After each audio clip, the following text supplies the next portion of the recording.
வணக்கம். இது ஐபிசி தமிழின் செய்தி நேரம் நேரலை. முதலில் தலைப்புச் செய்திகள்.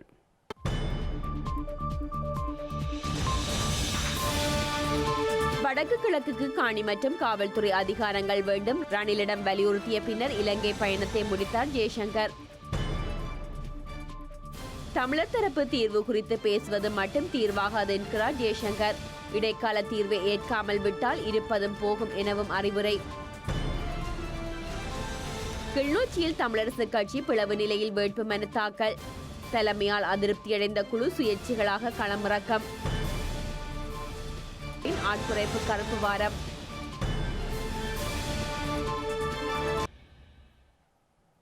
விரிவான செய்திகள் தொடர்கின்றன. இந்திய வெளியுறவு அமைச்சர் ஜெய்சங்கர் இன்று வடக்கு கிழக்கை பிரதிநிதித்துவப்படுத்தும் தமிழ் அரசியல் கட்சிகளின் பிரதிநிதிகளுடன் சந்திப்பை நடத்திய போது ஸ்ரீலங்கா அரசாங்கத்திற்கும் தமிழர் தரப்புக்கும் இடையிலான பேச்சுவார்த்தைகளில் இந்தியா அனுசரணை வழங்குவதற்குரிய வாய்ப்புகளை நிராகரித்துள்ளார். பேச்சுவார்த்தைகளின் மூலமாக தேர்வு காணும் விடயத்தை தமிழர் தரப்பும் ஸ்ரீலங்கா அரசாங்கமும் தமக்கு இடையில் மேற்கொள்ள வேண்டும் எனவும் இந்த விடயத்தில் இந்தியா தலையிட முடியாது எனவும் அவர் தெரிவித்துள்ளார். எனினும் தமிழர் தரப்புக்குரிய அதிகார பகிர்விற்கு இந்தியா முழு ஆதரவும் வழங்கும் எனவும் அவர் உறுதியளித்துள்ளார். அத்துடன் 13வது திருத்தம் போன்று ஏற்கனவே இருக்கும் அதிகார பகிர்வு விடயங்களை இடைக்கால தீர்வாக தமிழர் தரப்பு ஏற்காது போனால் இருப்பதும் இல்லாது போய்விடும் அபாயம் இருப்பதாக எச்சரித்த அவர், தீர்வை பற்றி பேசிக்கொண்டே இருப்பது தீர்வாகாது என்பதால் இந்த விடயத்தில் தமிழர் தரப்பு சமயோசிதமாக செயற்பட வேண்டும் எனவும் சுட்டிக்காட்டியுள்ளார்.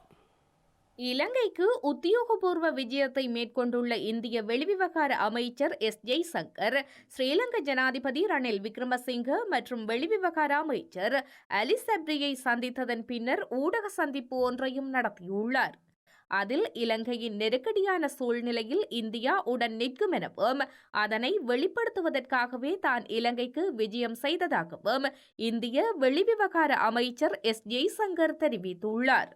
பொருளாதார நெருக்கடியை எதிர்நோக்கிய இலங்கைக்கு கடந்த ஆண்டு 4 பில்லியன் அமெரிக்க டாலர்களை இந்திய அரசாங்கம் வழங்கியிருந்ததாகவும் பொருளாதார மற்றும் அரசியல் நிலையை உறுதிப்படுத்த தனது நாடு தொடர்ந்தும் ஆதரவளிக்கும் எனவும் அவர் நம்பிக்கை வெளியிட்டுள்ளார். அத்துடன் இலங்கையின் கடன் வழங்குநர்கள் கடன் மறுசீரமைப்பு குறித்த நடவடிக்கைகளை எடுக்க வேண்டும் என தாம் எதிர்பார்த்தாலும் ஏனைய நாடுகள் நடவடிக்கை எடுக்கும் வரை இந்தியா காத்திருக்காது எனவும் அவர் குறிப்பிட்டுள்ளார்.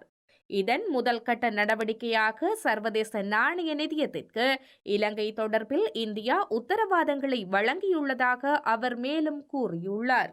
இலங்கையின் பொருளாதாரத்தை நிலைப்படுத்துவது மாத்திரமின்றி கடன் வழங்குநர்கள் சமமாக கையாளப்படுவதை உறுதி செய்வதாக ஜெய்சங்கர் மேலும் தெரிவித்துள்ளார்.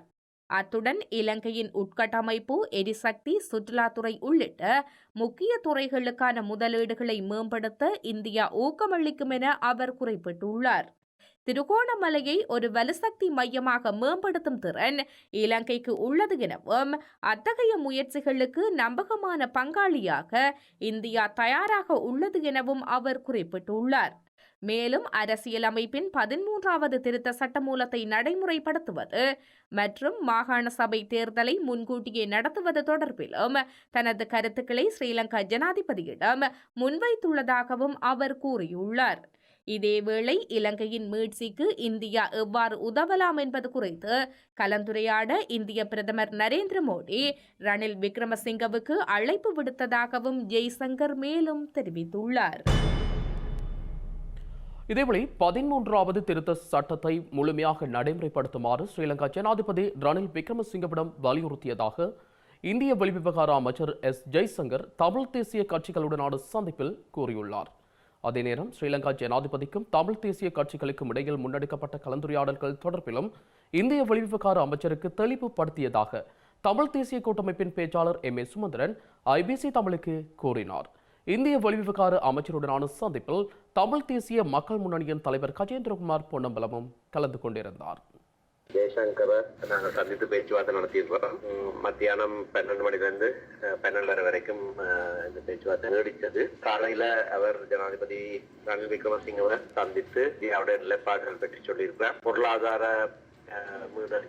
இந்தியாவுடைய பங்களிப்பு அவர்களுடைய கட்டமைப்பு சம்பந்தமாக இந்தியா உதவி செய்யும் என்கின்ற அவர்களுடைய கடிதத்தை எழுத்து மூலமாகவும் கொடுத்திருக்கிறோம். அந்த விஷயங்களை எங்களுக்கு சொன்னார். தமிழ் தேசிய பிரச்சனை சம்பந்தமாக உடனடியாக 13ஆம் திருத்தத்தை முழுமையாக அமல்படுத்த வேண்டும் என்றும் அதுக்கு இந்தியா துணை நிற்பதாகவும் நான் ஜனாதிபதிக்கு மட்டுமில்ல பகிரங்கமாகவும் சொல்லியிருப்பேன். நாங்கள் ஜனாதிபதியோட நடந்த பேச்சுவார்த்தை சம்பந்தமாக சொன்னோம்.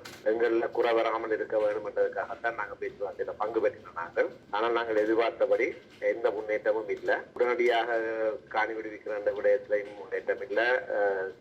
கைதிகள் விடுதலையிலேயும் ஒரு முன்னேற்றமும் இல்லை.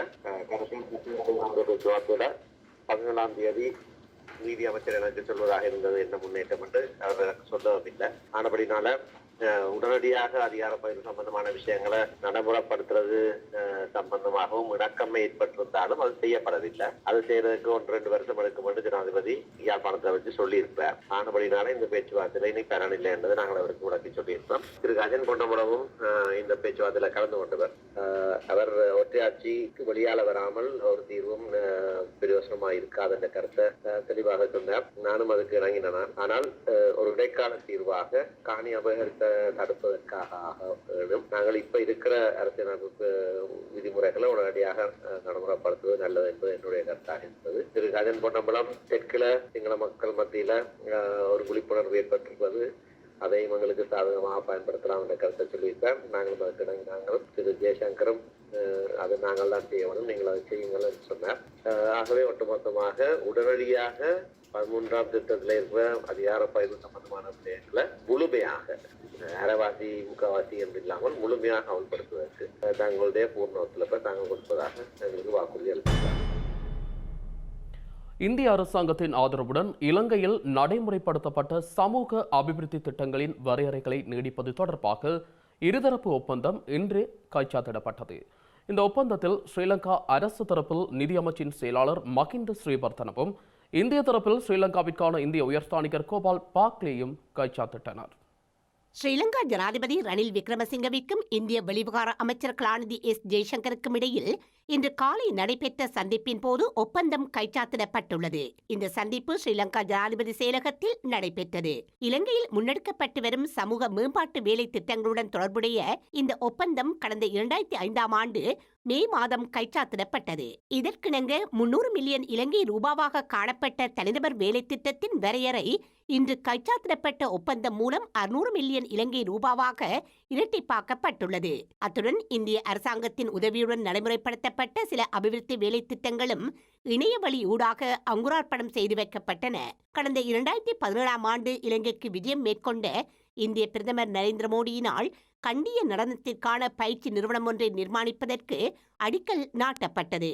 கண்டி தலதா மாளிகை வளாகத்திற்குள் நிர்மாணிக்கப்பட்டுள்ள குறித்த கல்வி நிறுவனத்தையே இந்திய வெளிவிவகார அமைச்சர் இணைய வழியூடாக திறந்து வைத்தார். மேலும் இந்திய அரசாங்கத்தின் உதவியுடன் காலி, கண்டி, நெல்லியா மாவட்டங்களில் நிர்மாணிக்கப்பட்டு வரும் வீடமைப்பு தொகுதியில் முழுமையாக நிர்மாணிக்கப்பட்டுள்ள 300 வீடுகளை கையளிக்கும் நிகழ்வும் இந்திய வெளிவிவகார அமைச்சரினால் இணையவழி தொழில்நுட்பத்தின் உதவியுடன் முன்னெடுக்கப்பட்டது.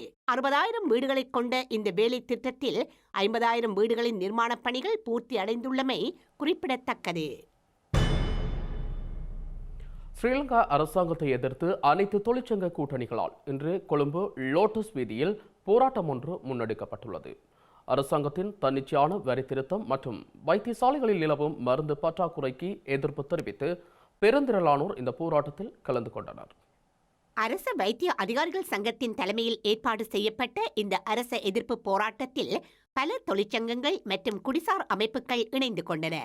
ஸ்ரீலங்கா ஜனாதிபதி செயலகத்திற்கு செல்லும் பிரதான வீதியை மறைத்து இந்த போராட்டம் ஆரம்பிக்கப்பட்ட நிலையில் பாதுகாப்பு கருதி குறித்த இடத்தில் காவல்துறையினர், இராணுவத்தினர் மற்றும் கலகத்தடுப்பு பிரிவினர் குவிக்கப்பட்டிருந்தனர்.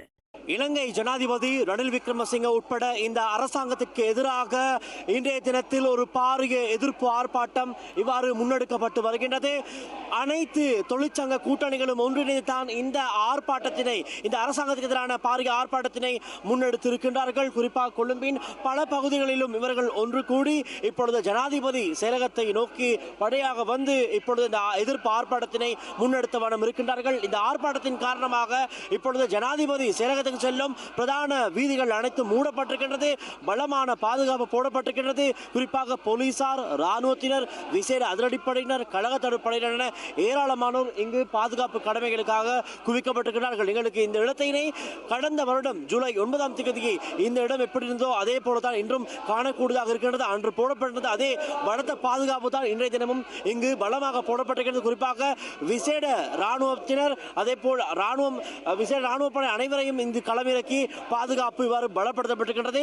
குறிப்பாக வாழ்க்கை சுமை, வரி சுமை என்று மக்களுக்கு வாழ முடியாத ஒரு சூழல் நிலவுகின்ற இந்த காலகட்டத்திலே இவற்றிற்கு உடனடி தீர்வு கோரி இந்த அரசாங்கம் எடுக்கின்ற ஒவ்வொரு வாழ்க்கைக்கு எதிராக எடுக்கின்ற ஒவ்வொரு நடவடிக்கைகளையும் உடனாக நிறுத்த வேண்டும் என்று வலியுறுத்தான் இந்த ஆர்ப்பாட்டம் இவ்வாறு முன்னெடுக்கப்படுகின்றது.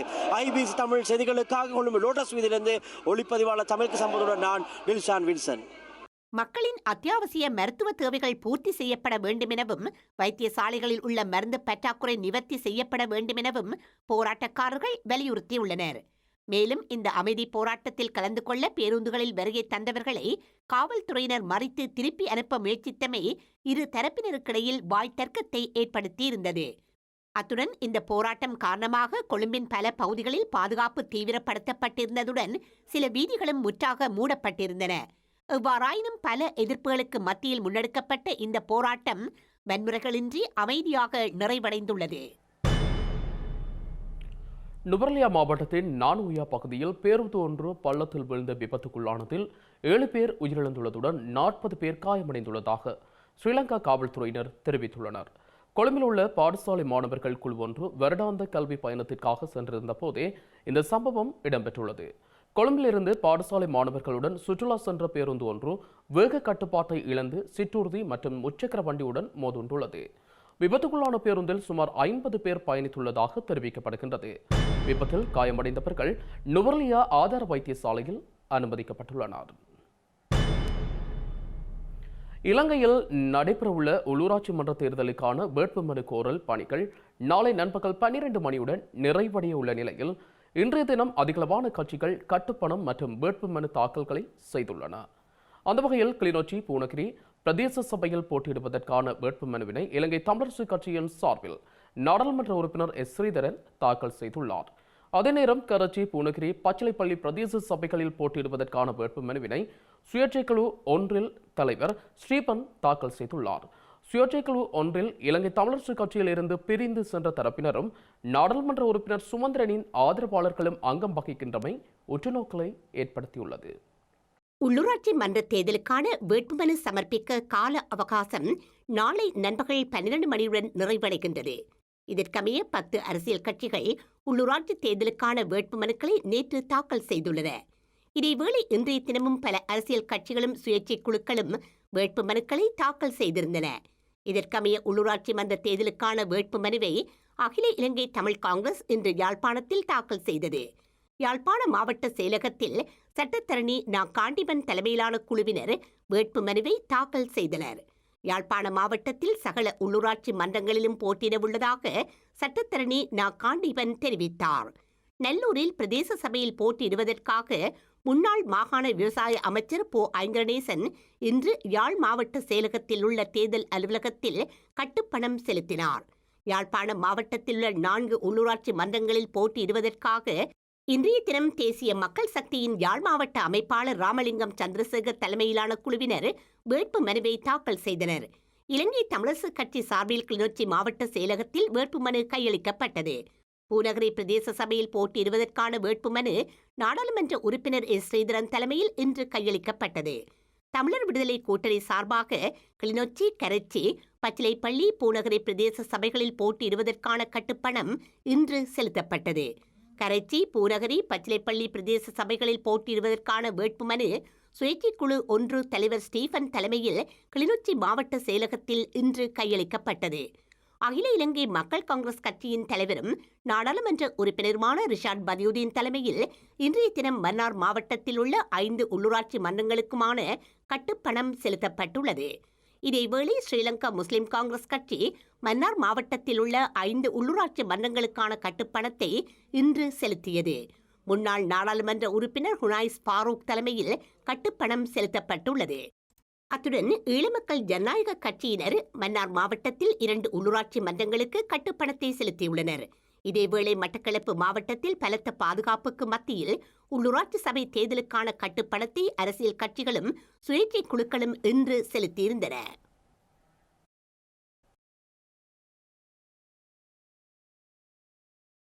தேர்தல் செலவுகளை ஏற்கும் இயலுமை திரைசேரிக்கு இல்லை என்றும் தற்போதுள்ள நிதி நெருக்கடிகளுக்கு மத்தியில் தேர்தல் செலவுகளை திரைசேரி ஏற்கும் பட்சத்தில் அது அரச நிதி நிலைமையினை பாரதூரமான பாதகமான தாக்கத்தை செலுத்தும் எனவும் ஸ்ரீலங்காவின் நிதி ராஜாங்க அமைச்சர் ரஞ்சித் சியம்பலாபட்டிய தெரிவித்துள்ளார். இலங்கையின் தற்போதைய நிதி நிலவரம் தொடர்பில் தெளிவுபடுத்தும் ஊடக சந்திப்பு அரசு தகவல் திணைக்களத்தில் இன்று இடம்பெற்ற போதே ரஞ்சித் சியம்பலாபட்டிய இதனை தெரிவித்தார். திரைசேரிய செயலாளரினால் அண்மையில் உச்ச நீதிமன்றத்திற்கு நாட்டின் உண்மையான நிதி நிலவரம் தொடர்பில் அறிவிக்கப்பட்டுள்ளது. அதற்கமைய அரசாங்கத்தின் மாதாந்த வருமானம் 162 பில்லியன் ரூபாவாகும் என்று மதிப்பிடப்பட்டுள்ளது. அரசாங்கத்தின் அனைத்து செலவுகளின் பின்னர் 18 பில்லியன் மாத்திரமே எஞ்சும் தொகையாக காணப்படும். கடந்த ஆண்டு முன்னெடுக்கப்பட்ட சிறு அபிவிருத்தி திட்டங்களுக்கு 100 பில்லியன் செலுத்தப்பட வேண்டியுள்ளது. இவ்வாறான நெருக்கடிகளுக்கு மத்தியில் இவ்வாண்டு நிதி முகாமைத்துவ கட்டுப்பாட்டை இழக்கும் நிலைமையே அதிகமாக காணப்படுகிறது. இவ்வாறான நிலையில் தேர்தல் செலவுகளையும் ஏற்க வேண்டி ஏற்பட்டால் அது அரச நிதி நிலைமையில் பாரதூரமான பாதகமான தாக்கத்தை செலுத்தும். எனவே தேர்தல் செலவுகளை ஏற்பது திரைசேரிக்கு பெரும் சவாலாகும். கடந்த ஆண்டு அரசு வருமானம் 1958 பில்லியன் ரூபாவாகும். எனினும் வருமானத்திற்கும் செலவிற்கும் இடையிலான இடைவெளி 3058 பில்லியன் ஆகும். அதாவது 100-256 வீதம் வருமானத்தை விட செலவு அதிகமாக உள்ளது. இந்த மாதம் 18ஆம் தேதி வரை கிடைக்கப்பெற்றுள்ள வருமானம் 72 பில்லியன் ஆகும். எனினும் வருமானத்திற்கும் செலவிற்கும் இடையிலான இடைவெளி 310 பில்லியன் ஆகும். அதாவது 100-530% ஆகும். இந்த மாத இறுதியில் 480 பில்லியனாக அதிகரிக்கும் என கணிப்பிடப்பட்டுள்ளது. எனவேதான் இவ்வாறான நிலைக்கு மத்தியில் தேர்தல் செலவுகளை ஏற்பது பெரும் நெருக்கடியாகும் என்று நீதிமன்றத்திற்கு அறிவிக்கப்பட்டுள்ளது.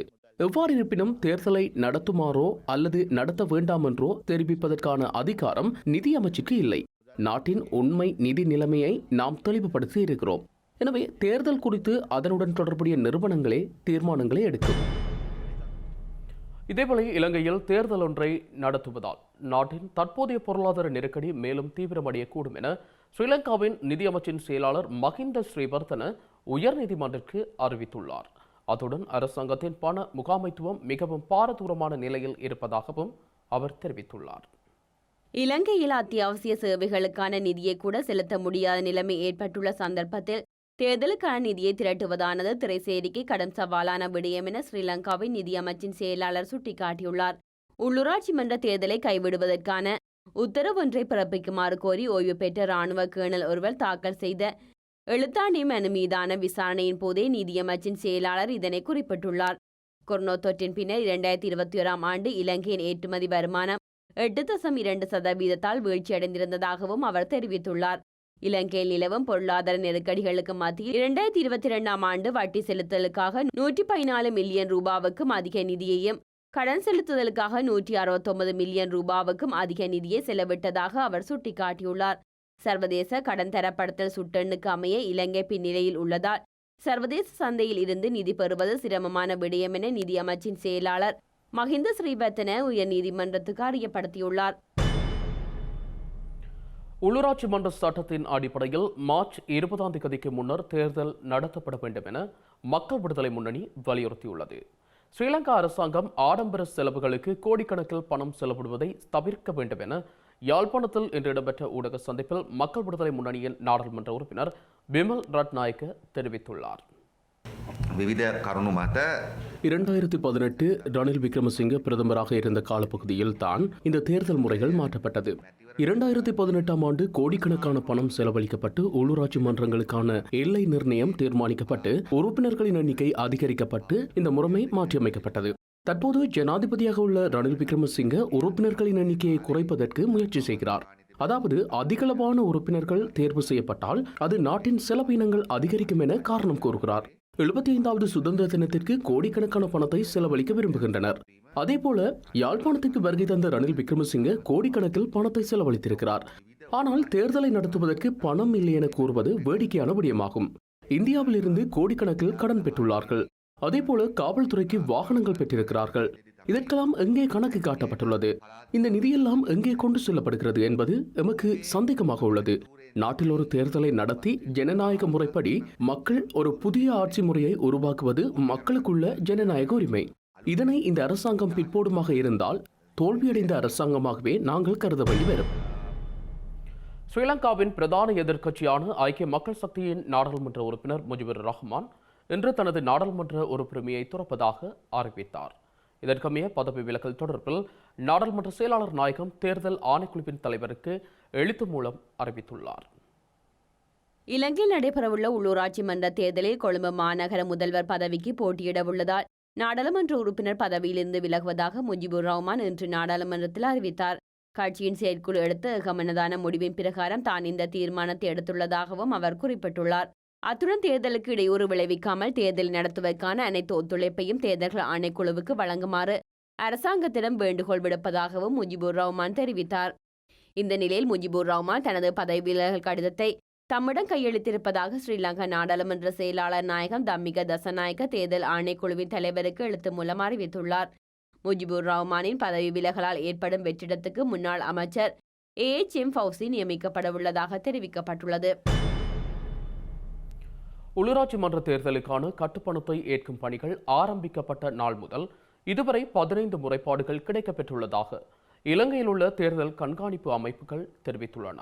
பொது சொத்துக்கள் துஷ்பிரயோகம் செய்தமை தொடர்பில் அதிக எண்ணிக்கையிலான முறைப்பாடுகள் கிடைக்கப்பெற்றுள்ளதாக பெப்ரல் அமைப்பின் நிறைவேற்று பணிப்பாளர் ரோகண கெட்டியாராச்சி சுட்டிக்காட்டியுள்ளார். இலங்கையில் தேர்தலை நடத்த போதுமான நிதி இல்லை என கூறி அதனை ஒத்திவைக்க ஸ்ரீலங்கா அரசாங்கம் முயற்சித்திருந்த பின்னணியில் தற்போது புது முயற்சிகளை முன்னெடுப்பதாக பெப்ரல் அமைப்பின் நிறைவேற்று பணிப்பாளர் ரோஹண ஹெட்டியாராச்சி குற்றம் சாட்டியுள்ளார். ஸ்ரீலங்கா அரசாங்கத்தால் தேர்தலை மீண்டும் ஒத்திவைக்க முடியாது எனவும் மக்களின் வாக்குரிமையை பறிக்க இவருக்கும் உரிமை இல்லை எனவும் அவர் தெரிவித்துள்ளார். அத்துடன் தேர்தலை ஒத்திவைக்குமாறு ஸ்ரீலங்கா தேர்தல் ஆணைக்குழுவின் அங்கத்தவர்களுக்கு மிரட்டல் விடுக்கப்பட்டிருந்ததாகவும் அவர் சுட்டிக்காட்டியுள்ளார்.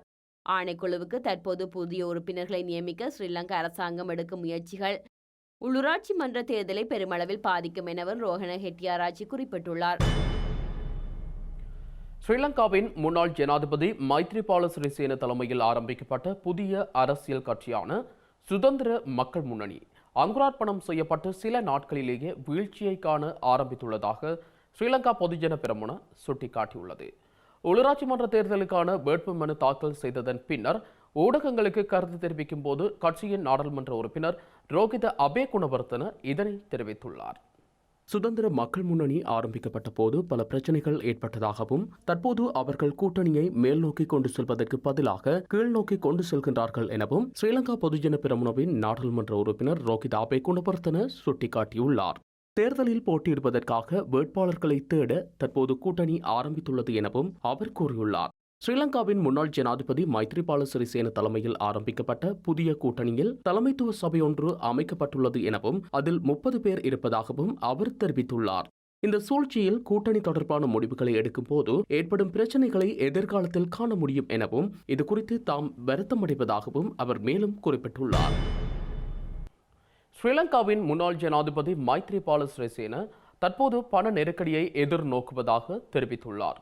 இதன் காரணமாக உயிர்த்த ஞாயிறு தாக்குதலை தடுக்க தவறிய குற்றச்சாட்டுக்காக தான் செலுத்த வேண்டிய பணத்தொகையை மக்களிடமிருந்து சேகரிக்க எதிர்பார்த்துள்ளதாக இன்று இடம்பெற்ற ஊடக சந்திப்பில் அவர் தெரிவித்தார்.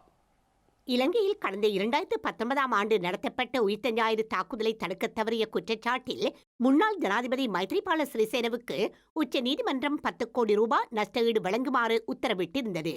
இந்த நிலையில் குறித்த பணம் தன்னிடம் இல்லை எனவும் அதனை சேகரிப்பதற்காக பொது நிதியம் ஒன்றை நிறுவ உள்ளதாகவும் மைத்ரிபால சிறிசேன தெரிவித்துள்ளார். இதற்கான சிறப்பு குழு ஒன்று நியமிக்கப்பட உள்ளதாகவும் அதன் மூலம் குறித்த பணத்தை சேகரிக்க எதிர்பார்த்துள்ளதாகவும் அவர் குறிப்பிட்டுள்ளார்.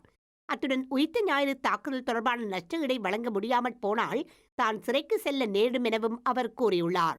மேலும் டட்லி ஸ்ரீசேனா சகோதரனாக இருந்தாலும் அவரது வியாபார நடவடிக்கைகளுக்கும் தனக்கும் எந்தவித தொடர்பும் இல்லை எனவும் தனக்கென இருக்கும் மாம்பழ தோட்டத்தின் மூலம் மாத்திரம் தற்போது அவருக்கு வருமானம் கிடைப்பதாகவும் மைத்ரிபால சிறிசேன சுட்டிக்காட்டியுள்ளார்.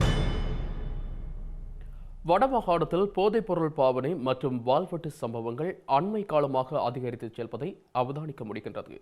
இந்த நிலையில் வாள்வெட்டு மற்றும் சமூக அச்சுறுத்தல்களை கட்டுப்படுத்துமாறு கோரி விஸ்வமடு மக்கள் ஆர்ப்பாட்டம் ஒன்றை முன்னெடுத்திருந்தனர். முல்லைத்தீவு மாவட்டத்தின் புதுக்குடியிருப்பு பிரதேசத்திற்கு உட்பட்ட விஸ்வமடு பிரதேசத்தில் அண்மைய நாட்களாக தொடர்ச்சியாக இடம்பெற்று வரும் வாழ்வெட்டு சம்பவத்தினால் மக்கள் அச்சமடைந்து வாழ்வதாக கவலை வெளியிட்டுள்ளனர். பெண் பிள்ளைகள் வீதியால் செல்ல முடியாத நிலைமை காணப்படுவதாக தெரிவித்து விஸ்வமடு பிரதேச வர்த்தக சமூகத்தினர், பொது அமைப்புகள், கிராம மக்கள் இணைந்து கவனஈர்ப்பு நடவடிக்கை ஒன்றை இன்று முன்னெடுத்தனர். வணிக நிலையங்கள் அனைத்தும் மூடப்பட்டு விஸ்வமடு எரிபொருள் நிலையத்திற்கு முன்னால் கவனஈர்ப்பை முன்னெடுத்தனர். நூற்றுக்கணக்கானவர்கள் இந்த போராட்டத்தில் கலந்து கொண்டதுடன் பல்வேறு வாசகங்கள் எழுதப்பட்ட பதாதைகளையும் தாங்கியவாறு போராட்டத்தில் கலந்து கொண்டனர். இதன் பின்னர் விஸ்வமடு பலநோக்கு கூட்டுறவு சங்கம் வரை பேரணியாக சென்று அங்கு தாம் எதிர்நோக்கும் பிரச்சினைகள் தொடர்பாக எதிர்ப்பினை வெளிப்படுத்தி ஊடகங்களுக்கு கருத்து தெரிவித்துள்ளதுடன் ஸ்ரீலங்கா ஜனாதிபதி, காவல்துறை, பாதுகாப்பு படை அதிகாரிகள் மற்றும் ஊடகங்களுக்கான அறிக்கையினை வாசித்து காட்டியதுடன் அவை பதிவு தபாலில் அனுப்பி வைக்கப்பட உள்ளதாகவும் தெரிவித்துள்ளனர். யாழ்ப்பாணம் கல்வியன்காடு பகுதியில் இடம்பெற்ற வாழ்வெட்டு சம்பவம் யாழ்ப்பாணத்தில் செயற்படும் கும்பல் ஒன்றிற்கு வெளிநாட்டவர் பணம் அனுப்பி மேற்கொள்ளப்பட்டுள்ளதாக காவல்துறையினர் தெரிவித்துள்ளனர். சம்பவத்துடன் சம்பந்தப்பட்டவர்கள் தொடர்பான விவரங்கள் காவல்துறையினருக்கு கிடைக்கப்பெற்றுள்ளதாகவும் விரைவில் கைது நடவடிக்கைகள் எடுக்கப்படும் எனவும் கோப்பாய் காவல்துறையினர் தெரிவித்துள்ளனர். யாழ்ப்பாணம் கல்வியன்காடு பகுதியில் அமைந்துள்ள பிரபல வர்த்தக நிலையம் ஒன்றின் மீதும் அதன் உரிமையாளர் மீதும் இனம் தெரியாத குழுவினர் தாக்குதல் நடத்தியுள்ளனர். வாள் மற்றும் தடிகளுடன் 3 மோட்டார் சைக்கிளில் வந்த 7 பேர் கொண்ட குழுவினரே குறித்த தாக்குதலை நடத்தியுள்ளனர். அத்துடன் வர்த்தக நிலையத்திலிருந்து 5 லட்சம் ரூபாய் பணத்தினையும் குறித்த குழுவினர் திருடிச் சென்றுள்ளனர். வெட்டுக்காயங்களுக்குள்ளான வர்த்தக நிலைய உரிமையாளர் யாழ் போதனா வைத்தியசாலையில் சிகிச்சைக்காக அனுமதிக்கப்பட்டுள்ளார். சம்பவம் தொடர்பில் யாழ் மாவட்ட குற்றத்தடுப்பு காவல்துறையினர், தடயவியல் காவல்துறையினர் மற்றும் கோப்பாய் காவல்துறையினர் இணைந்து விசாரணைகளை முன்னெடுத்துள்ளதுடன் சிசிடிவி காணொலிகளின் அடிப்படையில் குறித்த குழுவினரை கைது செய்வதற்குரிய நடவடிக்கைகளை முன்னெடுத்துள்ளனர். இந்நிலையில் விசாரணைகளை மேற்கொண்டு வந்த கோப்பாய் காவல்துறையினர் வெளிநாட்டிலிருந்து அனுப்பப்பட்ட பணத்திற்கே யாழ்ப்பாணத்தில் செயற்படும் கும்பலொன்று வாழ்வெட்டு தாக்குதலை மேற்கொண்டுள்ளதாக தெரிவித்துள்ளனர். குறித்த குழுவினரை கைது செய்வதற்காக விசேட அணியொன்று களமிறக்கப்பட்டுள்ளதாக விசாரணைகளை மேற்கொண்டு வரும் கோப்பாய் காவல்துறையினர் தெரிவித்துள்ளனர். ஸ்ரீலங்கா பொது பயன்பாடுகள் ஆணைக்குழுவினால் கொண்டுவரப்பட்டுள்ள மின்சார கட்டணத்தை அதிகரிப்பதற்கான யோசனைக்கு அமைச்சரவையின் அங்கீகாரத்துடன் விரைவில் இறுதி தீர்மானம் எடுக்கப்பட வேண்டும் என இலங்கை மின்சார சபை தெரிவித்துள்ளது. ஸ்ரீலங்கா சபாநாயகர் மஹிந்த ஜாபா அபிவர்த்தன தலைமையில் பிரதமர் தினேஷ் குணவர்த்தனவின் முன்னிலையில் நாடாளுமன்ற வளாகத்தில் தேசிய சபை ஒன்று கூடல் இடம்பெற்றது. இதன்போது இலங்கை மின்சார சபை அதிகாரிகள் இந்த கோரிக்கையை முன்வைத்துள்ளனர். ஸ்ரீலங்கா பொது பயன்பாடுகள் ஆணைக்குழு இலங்கை மின்சார சபை உட்பட பல நிறுவனங்களை பிரதிநிதித்துவப்படுத்தும் பிரதானிகள் மற்றும் அதிகாரிகளிடம் மின் கட்டண அதிகரிப்பு குறித்து கலந்துரையாடப்பட்டுள்ளது. இதன்போது கருத்து தெரிவித்த பொது பயன்பாடுகள் ஆணைக்குழுவின் தலைவர் மின்கட்டண அதிகரிப்புக்கு தேவையான கணக்கீடுகளை முதலில் நிறைவு செய்ய வேண்டும் என தெரிவித்தார். இதற்கமைய மின்சார சபையும் பொது பயன்பாடுகள் ஆணைக்குழுவும் அது தொடர்பில் கலந்துரையாடி இறுதி தீர்மானத்தை எடுக்க வேண்டும் என சபாநாயகர் மஹிந்த ஜாபா அபிவர்த்தன தெரிவித்துள்ளார். அத்துடன் எதிர்வரும் 24ஆம் தேதி மீண்டும் அனைத்து கட்சிகளையும் தேசிய சபைக்கு அழைப்பதற்கு தீர்மானிக்கப்பட்டுள்ளதாகவும் சபாநாயகர் மஹிந்த ஜாபா அபிவர்த்தன தெரிவித்துள்ளார். இதேவேளை ஸ்ரீலங்கா ஜனாதிபதி ரணில் விக்ரமசிங்க பொது பயன்பாடுகள் ஆணைக்குழுவின் பணிப்பாளர் சபையுடன் கலந்துரையாடல் நடத்தியுள்ளார். இந்த கலந்துரையாடலுக்காக பொது பயன்பாடுகள் ஆணைக்குழுவின் தலைவர் ஜனக ரத்நாயக்கவுக்கு அழைப்பு விடுக்கப்படவில்லை என்பது குறிப்பிடத்தக்கது. மேலும் சில உள்நாட்டு செய்திகள் தொடர்கின்றன.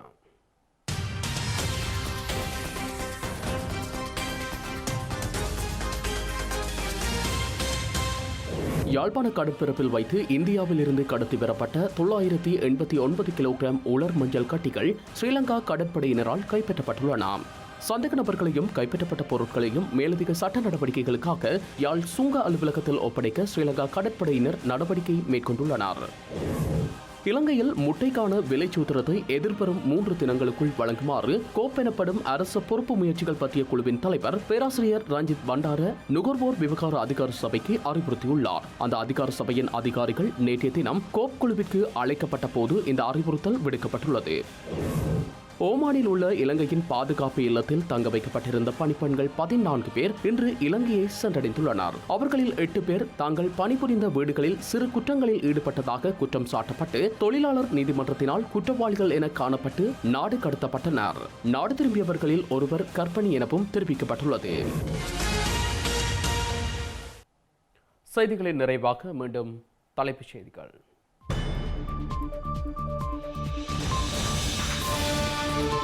வடக்கு கிழக்குக்கு காணி மற்றும் காவல்துறை அதிகாரங்கள் வேண்டும், ரணிலிடம் வலியுறுத்திய பின்னர் இலங்கை பயணத்தை முடித்தார் ஜெய்சங்கர். தமிழர் தரப்பு தீர்வு குறித்து பேசுவது மட்டும் தீர்வாகாது என்கிறார் ஜெய்சங்கர். இடைக்கால தீர்வை ஏற்காமல் விட்டால் இருப்பதும் போகும் எனவும் அறிவுரை. கிளிநொச்சியில் தமிழரசு கட்சி பிளவு நிலையில் வேட்புமனு தாக்கல். தலைமையால் அதிருப்தியடைந்த குழு சுயேட்சைகளாக களமிறக்கம். தமிழகத்தில் அதிமுகவின் இரட்டை இலை சின்னத்துக்கு மீண்டும் இழுபறி, இஸ்கோஸுக்கு கடும் அழுத்தம். கூகுள் நிறுவனமும் 12,000 பேரை பணி நீக்கம் செய்ய முடிவு. உலக தகவல் தொழில்நுட்ப நிறுவனங்களின் ஆட்குறைப்பு கருப்பு வாரம்.